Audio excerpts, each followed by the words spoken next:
आपको बताएं, ईद कुर्बान करीब आते ही सियालकोट की मवेशी मंडियों की रौनकें उरूज पर हैं। शहरी जहां मनपसंद जानवरों की तलाश में मसरूफ़ हैं, वहीं मवेशियों की आसमान से बातें करती कीमतों के बायस व्यापारी और ख़रीदारों में सख्त बहसो तकरार भी जारी है। महविश मुस्तकीम की रिपोर्ट देखिए।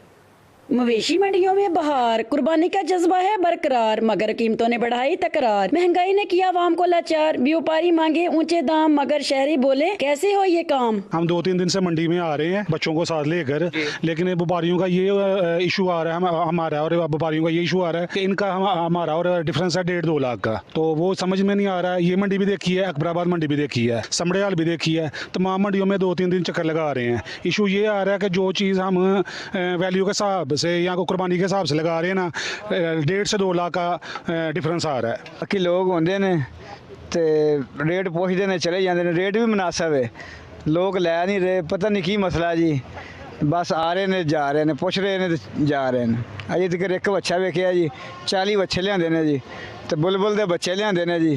बच्चे भी मनपसंद जानवर की तलाश के मिशन में बेताब। हम रोज़ आ रहे हैं मंडी, हम घर से तंग करके आते हैं कि हमें लेके दे, महंगाई बहुत ज़्यादा है, हम आ जाए फिर से, लेकिन आज हमने लेके जाना कुर्बानी का जानवर कुछ भी हो जाए। व्यापारियों के नखरों ने किया खरीदार को हैरान परेशान। हर कोई मवेशी मंडियों में जानवरों के दाम गिरने का मुंतजिर। मवेशियों की खरीदो फरोख्त के साथ साथ चारे और सजावट के सामान का काम भी जोरों शोर से जारी। वक्त गुजरने के साथ साथ मवेशी मंडियों में बहुताऊ का सिलसिला भी जोर पकड़ता जा रहा है। ताहम महंगाई के बायस जानवरों को देखने वाले ज्यादा और खरीदार कम हैं। महविश मुस्तकीम, रोज न्यूज़, सियालकोट।